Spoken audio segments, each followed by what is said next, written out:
Ciascuno suonano gli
Claudio, batterista.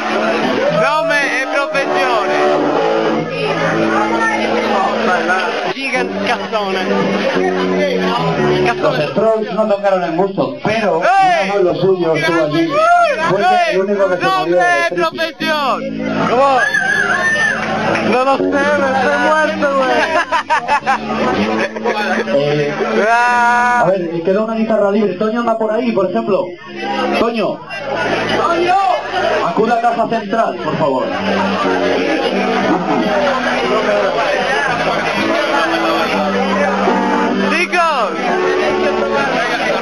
Chicos, manca l'ultima intervista.